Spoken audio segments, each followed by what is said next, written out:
All right, so let's start talking elections. How do we get from point A to point B? So, the election process is all going to start with what are called caucuses and primaries. These are going to occur from January to June of the election year.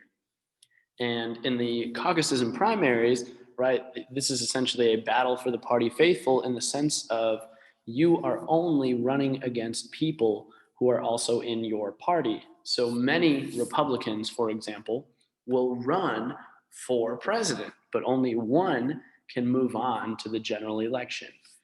That person is decided during the caucuses and primaries, right? They're all going to be running against each other, and people who support that party are going to vote for their preferred candidate. The official winner is chosen at the nominating convention. A nominating convention is basically just like a giant party that's thrown for the winner. Now, when the nominating convention comes along, it is not a surprise who is going to win. The caucuses and primaries at that point, have gone on for long enough. Candidates have dropped out, and by that time, a winner is very, very clear. It just has to become official, and that's what the nominating convention does. Stage three is the big one, and that's the general election. So that's when members of the Democratic Party, the Republican Party, the Green Party, the Libertarian Party, Kanye West, right? All these folks who won their caucuses and primaries, right? They were decided and officially, crowned at the nominating convention. Those guys all race against each other. Now, during the caucuses and primaries, right? You're only going to be really speaking to people within your own party. So your messages are going to be more radical, right? You're only speaking to Democrats, or you're only speaking to Republicans. So you're going to, kind of be more, I already used the word, right? Radical than you'd normally be. But during the general election, this is a fight for the center. So during the general election, you're going to kind of tame down a little bit. You're going to, present yourself as a more moderate person who, is going to work for all Americans, not just the people on the right or on the left.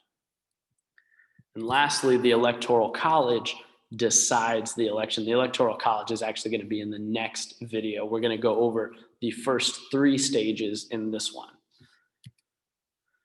And here are some of the folks that were running in the Democratic primary, just to maybe jog your memory.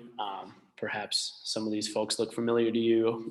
Bernie Sanders is currently going viral as I'm filming this on Twitter for wearing mittens at the inauguration that were made by like a grandma teacher in Vermont. So he's sitting in a chair and people are memeing him everywhere. Anyway, a few of these guys you might recognize. So one thing I do want to mention is this, and don't worry about reading all that unless you're interested.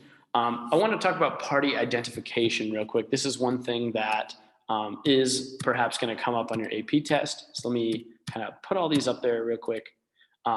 So all of these things that are on the screen here, these little bullet points, are all called demographics. Based on you as a person, right? You probably fit into some of these demographics. You are more likely to vote for one party than the other. And I want to stress there the phrase more likely, right? This is not an exact science, but parties rely on demographics in order to target specific people who they think might vote for them. And especially when it comes to registering folks to vote, people are going to use demographics in order to target specific areas that they want to register people. So to maybe make this make more sense, let's take religion, for example. Folks who identify as a Christian are more likely, again, not always, but more likely to vote Republican. Whereas if you are a non-Christian, you are more likely to vote Democrat. When it comes to family tradition, if you grow up in a primarily Republican household, you're more likely to vote Republican. Whereas if you grow up in a primarily Democratic household, you're more likely to vote Democrat. Region of the country. You grow up in the South, you're more likely to vote Republican. You grow up on the West Coast or in the Northeast, you're more likely to vote Democrat. Population density. If you grow up in a city, right, in an urban area, you're more likely to vote Democrat. If you grow up in the country, right, in a rural area, you're more likely to vote Republican. Race. If you are African American or you're Latinx or any minority, you're more likely to vote Democrat. Whereas if you are white, you are more likely to vote Republican. Again, none of this is an exact science, but you kind of need to understand the nuances between these things because each party is kind of built on specific demographics and they cater to those people as well. So, for example, Republicans, generally speaking, don't want big government, right? They don't want the government telling them what to do all the time. But when it comes to abortion, they want to ban abortion. Part of that is because when it comes to religion, a lot of their base is Christian. And generally speaking, again, not in all branches of Christianity, but in a lot of them, abortion is very frowned upon. So they would say, hey, well, we got a bunch of Christians supporting us. Here's something that we can do for them. That shores up their support.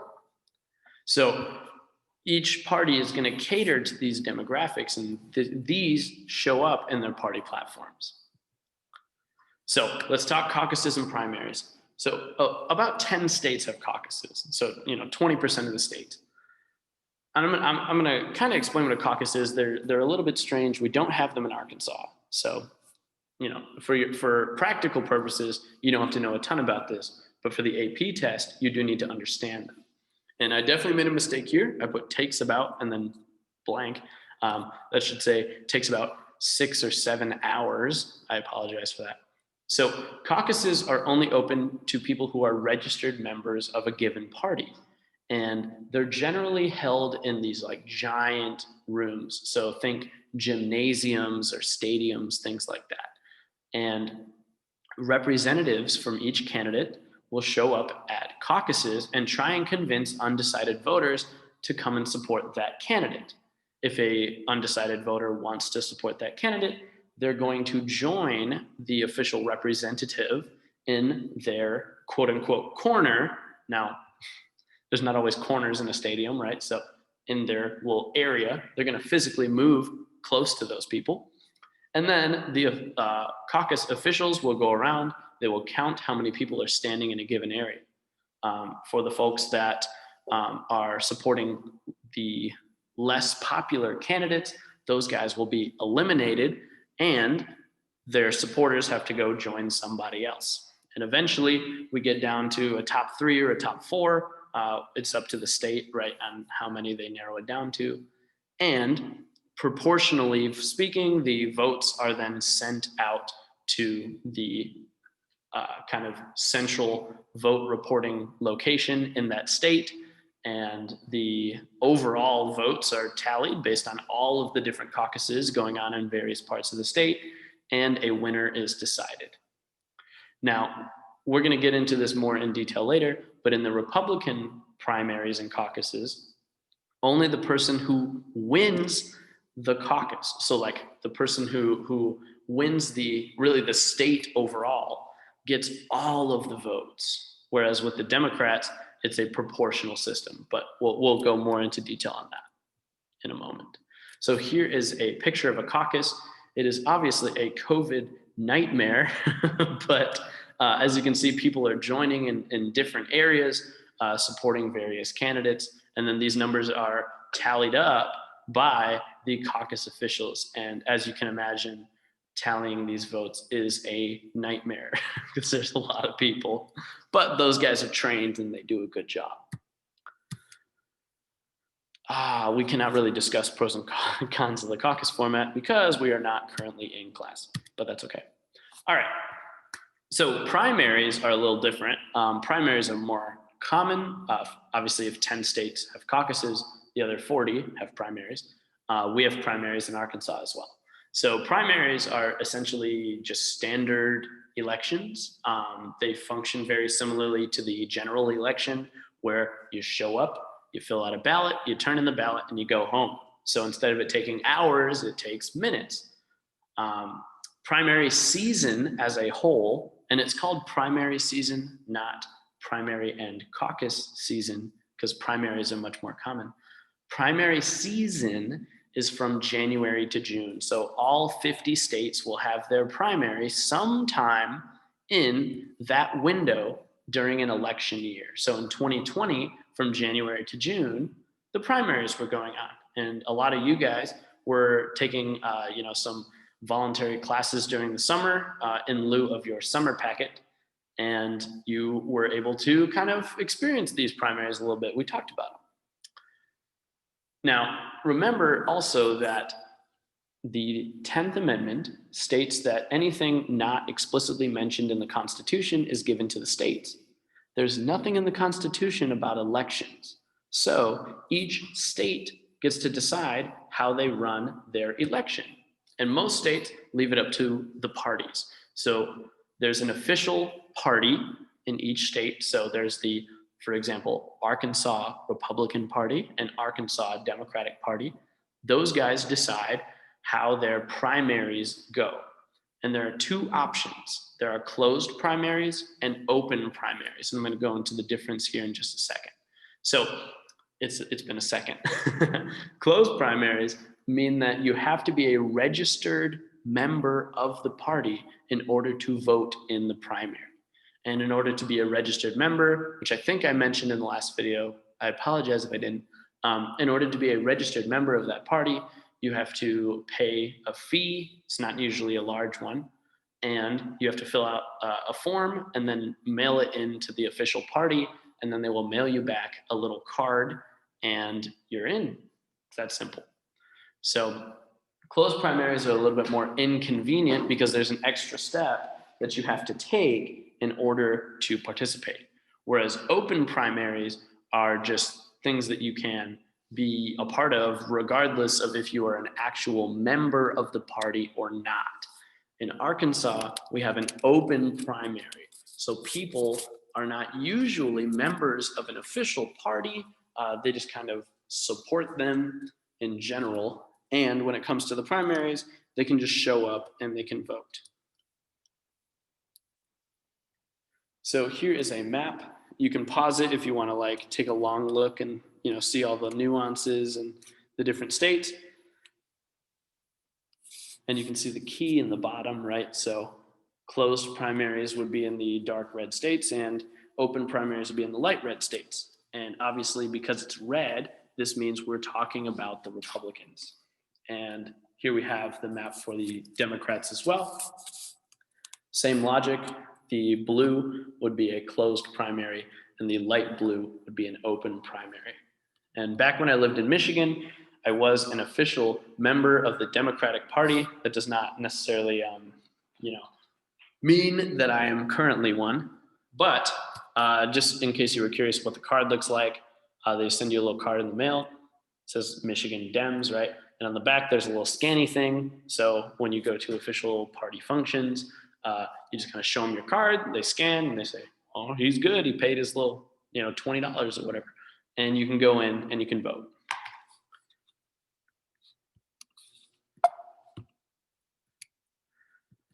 So the nominating convention comes next. Once all of the states have had their primaries, the nominating convention happens and someone is officially chosen.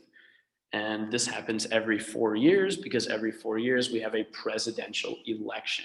So in the non-presidential years, there is not a nominating convention because things are just held, on a statewide basis. There's no need to necessarily celebrate somebody winning all of the different states because there's not, different states involved. This is usually held in the summer, and like I said, the primary season is from January to June. So generally speaking, this is going to be in late June or early July. And the Democratic and Republican parties hold their nominating conventions. They're televised, and it's a whole thing. It's kind of a big celebration, essentially, of that one person, and it's free advertising, essentially, because all of the networks will display those conventions. It's also really fun, honestly, to watch the smaller parties, right? The third party conventions, because the people who attend them are just, they dress up and they do all kinds of fun things. So it's kind of interesting to see. So at the nominating convention, like, yes, it's a giant party, but we do have to officially declare somebody the winner. So there are people who are called delegates, and they show up at the convention and they do a few things while they are there. So, and I'll talk about delegates in a moment. So while we're at the convention, there's a few things that happen. First and foremost, before the person is officially unveiled as the big winner, the party itself, so the Republican Party or the Democratic Party, they will adopt an official party platform. So, for example, we've got a picture here of the 1980 Republican convention, and the person who's speaking will say something around the lines of, I have a motion to oppose abortion. Is this something that we want as part of our party platform? And then everyone says, yeah. And then it's officially on the platform. So the party platform, right, is the things that the party officially stands for. And that does get decided at the nominating convention. And then lastly, the president and the vice president are officially chosen, right? Well, the party's nominee for president and vice president are officially chosen. So if we go back real quick to, I hope it's not that many slides. If we go back to this slide here, right? You originally had, actually more than 10 candidates in the Democratic primary, and at the official convention, only one is announced, and that would be, in this case, Joe Biden. Everyone would, cast their votes. Joe Biden got a bunch, Bernie Sanders got some, and nobody else really got any. And that was that. Joe Biden was officially the guy to run against Donald Trump, who, believe it or not, won his convention pretty convincingly because he was the incumbent president. So as I said earlier, the party platform, here's like an official definition for your notes. The party platform is basically, here's a list of all the things that we support. And specifically, especially if there's a candidate who kind of goes against the norms, similar to how Donald Trump did in 2016, a lot of that specific candidate's ideas would also make it into the platform. Each individual part of the platform is called a plank.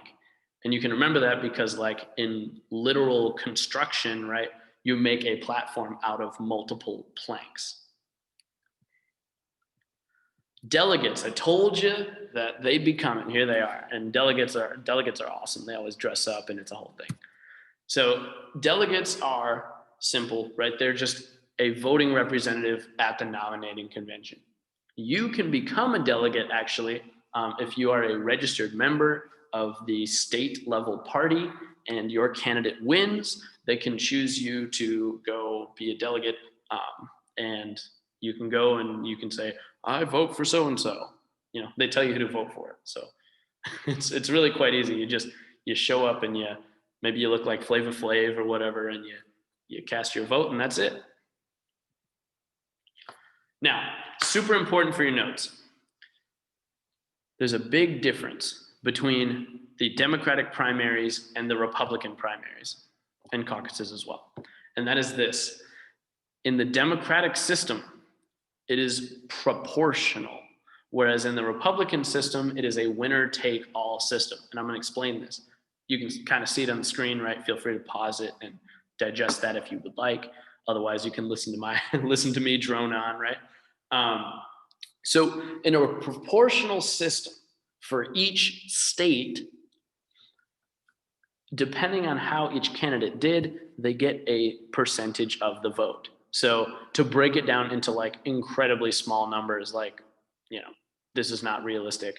Let's say there are 10 people in the state of Wyoming and they're voting for president, and maybe 6 of them choose Joe Biden, 3 of them choose Bernie Sanders, and 1 chooses Pete Buttigieg.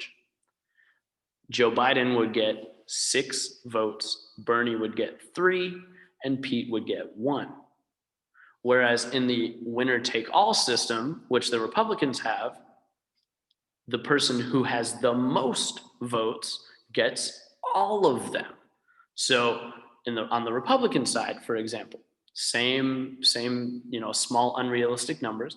If 10 people voted in the state of Wyoming and Donald Trump got 5 votes, Ted Cruz got 3, and Jeb Bush got 2, Donald Trump would get all 10 votes because of the winner take all format. So the Republican primaries usually go more quickly because one person usually racks up a bunch of states in a row and they get all of the votes from those states. Whereas the Democratic system kind of drags it on because you've got 60%, 40% here and 50-50 here, right? So it takes a while for the Democrats to declare a winner. However, there are 2 types of delegates, and the Democrats believe that they have a system that will kind of speed it up a little bit, so that way it's not so close. And that is this: we have pledged delegates and we have super delegates. Super delegates only exist on the Democratic side. This is something the Democratic Party has historically done. It is unique to them. We will talk about it. So let's talk pledged delegates first. Pledged delegates are normal and they make a lot of sense. So each state gets a certain number of delegates and they're sent to the national convention. A pledged delegate, like I said earlier, is chosen at the state level. So, if you are a registered member of a party and you want to be a delegate, you can run for delegate. And if your candidate wins that state, they will send you to wherever the convention's being held, and you get to cast your official vote for that candidate. I just said this. I should have advanced it. So pledged delegates, they are formally required to cast a vote at the convention. Now, they do have to follow the actual results of their state. You can't go rogue and just vote for the person you choose. If your state, for example, votes for Joe Biden and you wanted Bernie Sanders, but you're the delegate, you still have to say, I cast my vote for Joe Biden. Super delegates, on the other hand, I'm gonna be straight with you, they're a little crazy, but bear with me. So super delegates are established members of the Democratic Party. And I'm saying the Democratic Party because they're the only ones that do this. So if you have been a Democrat for like your whole life, and maybe you were a governor at one point, and now you're kind of washed up, or you were in Congress for like 40 years or something, you can be a super delegate. They would choose you to be one. Super delegates get a vote by themselves. So these guys get to vote in the actual election. So as you can see at the bottom, Hillary Clinton did not actually get to 2,500 votes, which is what is required by the democratic process to officially get the nomination without superdelegates. So Hillary got 571 superdelegates to support her, whereas Bernie Sanders only got 45. So the actual total in the 2016 Democratic presidential primary was actually a lot closer than it ended up being. If you go strictly by pledged delegates, Hillary only won by about 450. Whereas if you take superdelegates into account, Hillary won by 1,000. So superdelegates play a huge part in the Democratic primary process. You can love them or you can hate them, but they exist. And generally speaking, superdelegates vote for the person who is a more established person in the Democratic Party. Hillary Clinton has been a figure in the Democratic Party for a very long time, whereas Bernie Sanders is not even a registered Democrat. He is an independent. So a lot of the superdelegates voted for her. That's the reason that the spread is 571 to 45. So at the convention, there is always a keynote address. Now, this is not particularly important for your AP test, but it is important for you to understand if you ever watch a convention, because you're probably like, why is this guy so important that he gets to be the main speaker? So each party will choose someone that they want to highlight at their convention. And it kind of shows what that party stands for by their selection. In 2004, Barack Obama was almost unknown, but they chose him to give the keynote address because they wanted to say, hey, Black people, we love you, vote for us. Barack Obama killed it. His keynote address is one of the greatest speeches I've ever heard in my entire life. I would definitely recommend looking it up on YouTube if you get the chance. This made Barack Obama so famous that he was able to win the presidency in 2008 after only being a senator for 8 years. So, the keynote address is very powerful. This is a nationally televised event, and everybody watches it. Now, interestingly enough, and I'm using 2004 as an example just because I think it is so awesome, the Republicans chose a Democrat to speak on behalf of how great George Bush is and why George Bush should be president. And if you think logically, right, the reason for that is to show that George Bush is going to be a president for all people, right? Not just the Republicans. So the party is going to choose a strategic person to highlight. The keynote address is a big deal. It's not necessarily going to be on your AP test, but it is something that you should know about. I already said these things. I should have hit that. I'm sorry. So again, speech is given at the party, or excuse me, at the convention. It highlights a specific message the party wants to give out, and it's a big deal because it's on national television. And then the candidate gives their acceptance speech. So on the final day of the convention, usually these are kind of dragged on for like 2-3 days. On the final day, the candidate comes out and they say, I accept the nomination for the President of the United States. And then they give a big speech and everyone cries and claps, and then everyone goes home. And again, this is televised nationally, so everyone gets to see what this guy's all about. Especially, coming off of primaries, you weren't necessarily focused on the other side, right? Now you get to see what you're up against. So this is a pretty big deal. All right. So I promised you guys we'd touch on the Electoral College in the next video. So I will cut this off, Google Doc yourself, and then we will come back together and we will touch on one of the more controversial things in our political system, the Electoral College.